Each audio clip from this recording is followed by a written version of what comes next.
Olá, pessoal! Na aula de hoje vamos tratar de uma questão da prova objetiva do concurso para a Defensoria Pública do Estado do Rio de Janeiro, cargo de defensor público. A prova foi de 2021.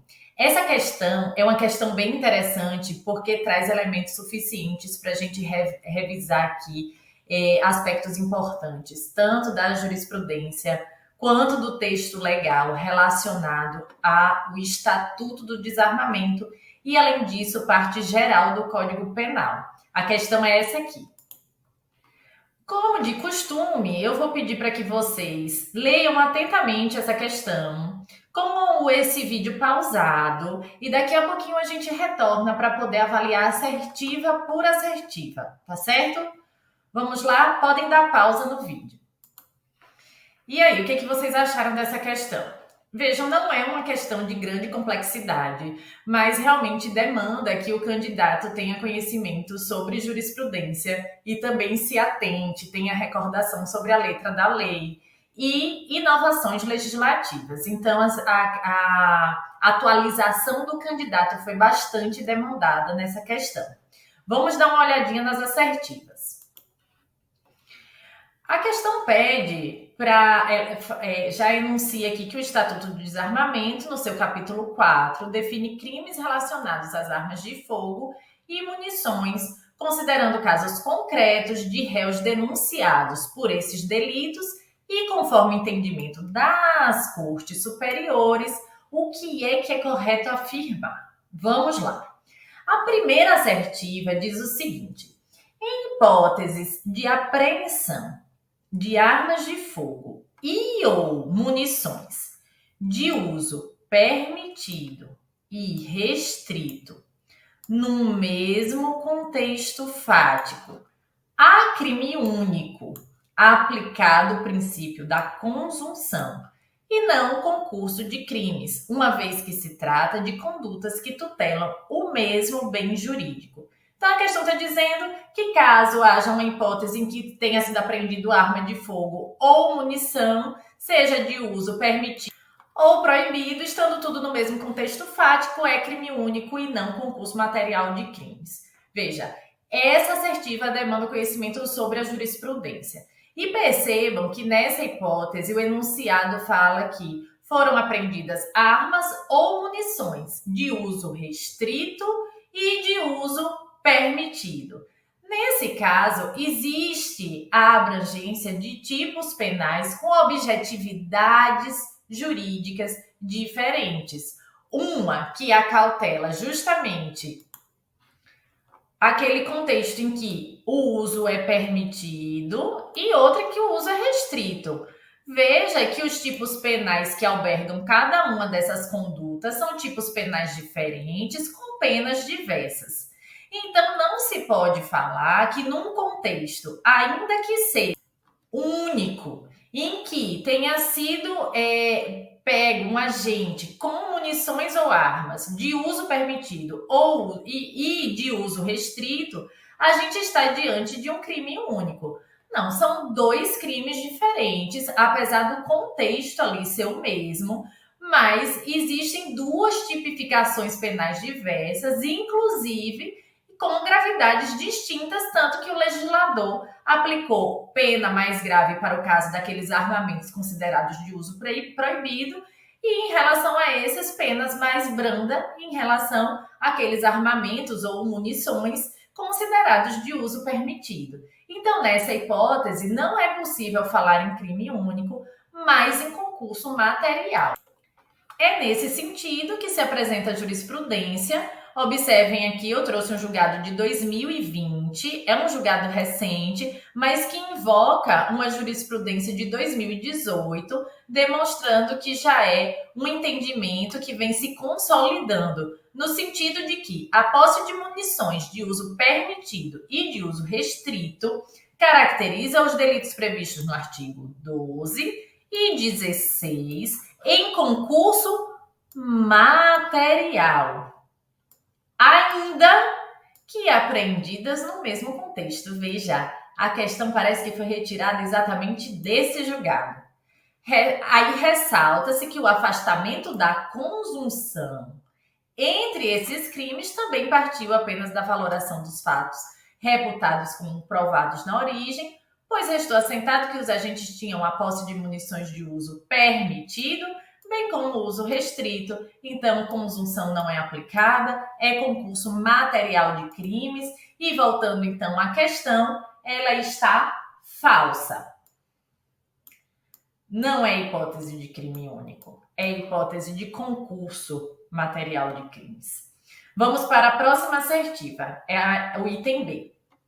Deve ser reconhecida a atipicidade material da conduta em situações específicas de ínfima quantidade de munição apreendida na posse do agente, de uso permitido ou restrito, aliada à ausência de artefato capaz de disparar o projétil.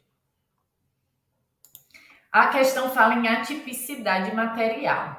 Lembrem, a atipicidade material é sinônimo do princípio da insignificância, né? Então, toda vez que eu ouvir falar em atipicidade material, está sendo invocado o princípio da insignificância e a questão assertiva aborda se é insignificante a conduta daquele agente que tem uma quantidade ínfima de munição e sem a presença do armamento.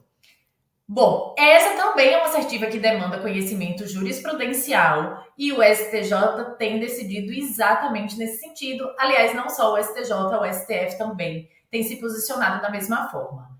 Quando a quantidade de munição é ínfima e não existe a apreensão em conjunto do armamento, pode ser considerada a tipicidade material. Vejam, na hipótese, a jurisprudência fala que esse entendimento é excepcional.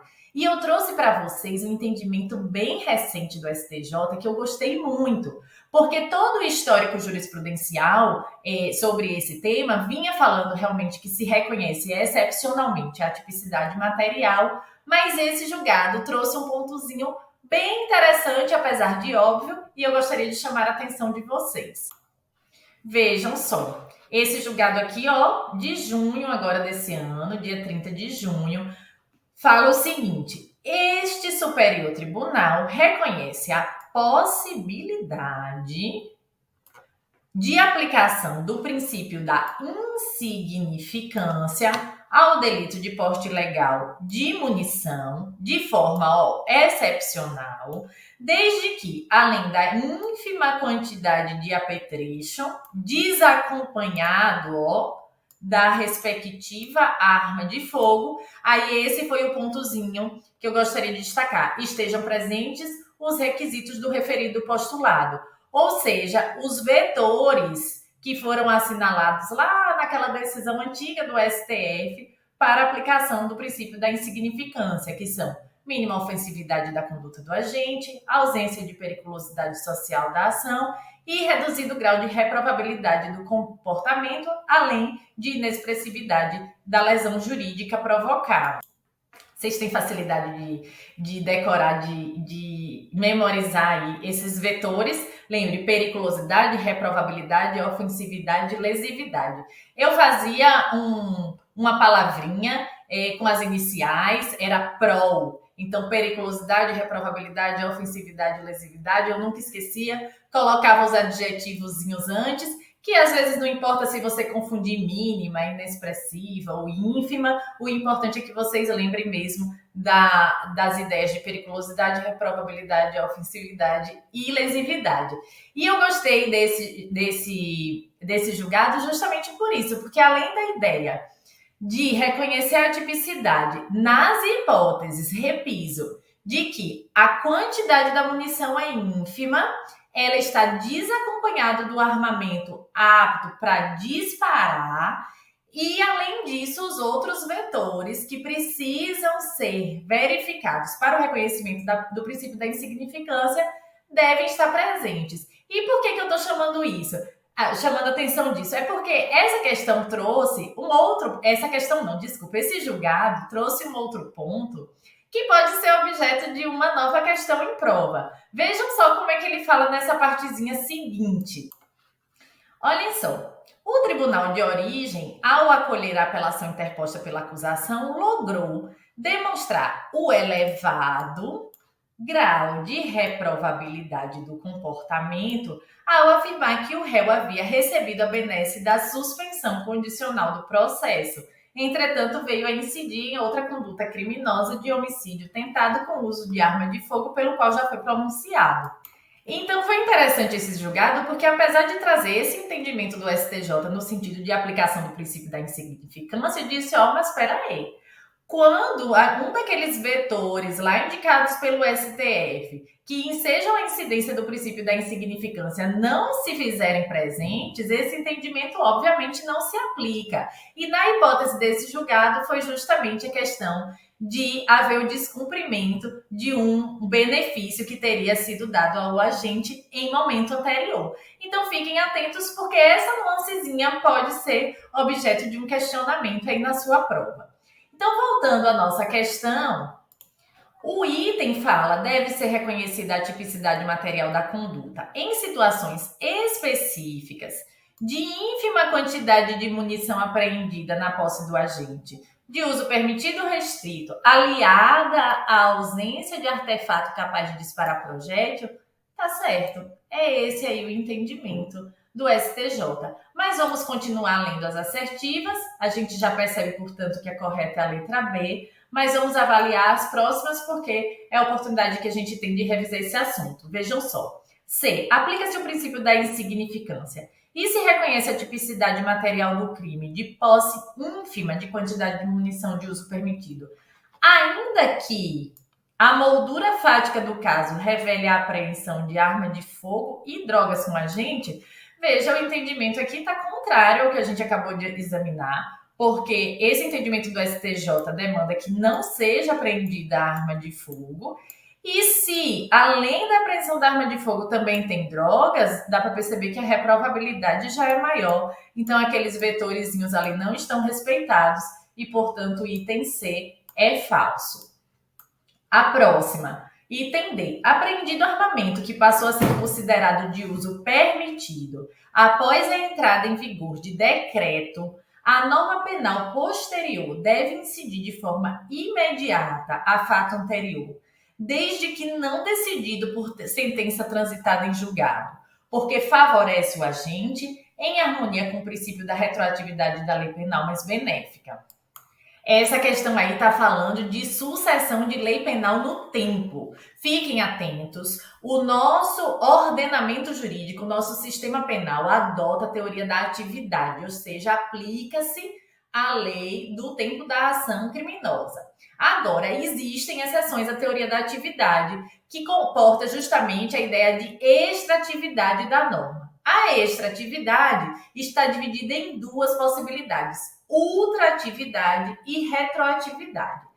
Fixem que sempre vai ser aplicada a lei mais benéfica, exceto nos casos de crimes permanentes e crimes continuados. Tem lá a súmula, mas eu não vou entrar nelas. O que eu quero chamar a atenção é para a regra geral.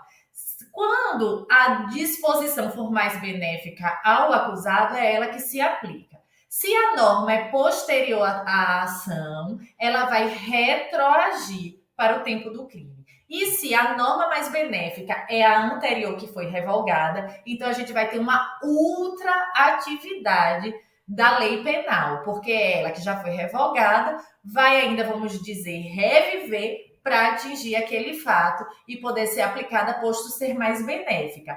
Agora, a questão demanda um entendimento que é letrinha de lei. Prestem atenção. Observem o que diz o artigo 2º do Código Penal. Ninguém pode ser punido por fato que lei posterior deixe de considerar crime, cessando em virtude dela a execução e os efeitos penais da sentença condenatória. Beleza, mas eu quero chamar a atenção para o parágrafo único. A lei posterior, que de qualquer modo favorecer o agente, aplica-se aos fatos anteriores. Hipótese de retroatividade da lei. Agora, atenção, ainda que decididos por sentença condenatória transitada em julgado. Vamos voltar à questão? Olha o que a questão diz. Desde que não decidido por sentença transitada em julgado. Então, é esse pontozinho aqui que está errado. Porque mesmo quando transitada em julgado, a lei mais benéfica vai se aplicar. E é como? A quem cabe aplicar isso se já houve o trânsito em julgado? Ao juízo das execuções penais. É ele quem, depois, já na fase da execução da pena, percebendo que existe uma lei mais benéfica, ele vai fazer lá a arrumação daquela dosimetria, considerando essa lei penal mais benéfica, porque mesmo havendo trânsito em julgado, está aí no parágrafo único do artigo 2º, deve ser considerado. Voltando para a questão, vamos para a última assertiva. Então, a D é falsa, né? Vamos para a letra E. O legislador, ao elaborar a lei que alterou a lei de crimes hediondos, quis conferir tratamento mais gravoso ao crime de posse ou porte de arma de fogo, acessório ou munição, não importando se de uso proibido, restrito ou de uso permitido, de modo que a natureza hedionda se reconhece também aos crimes de posse ou porte de arma de fogo de uso permitido, com numeração raspada, suprimida ou adulterada. Essa questão exige que vocês conheçam não apenas a letrinha da lei, mas também o entendimento jurisprudencial.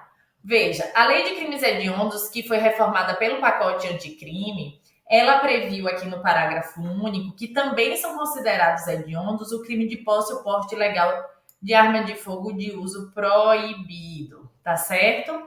Então, o uso proibido é considerado crime hediondo. Agora, o que também importa saber nessa questão é esse finalzinho aqui, ó. Ele fala proibido, restrito ou de uso permitido. Uso permitido não é hediondo.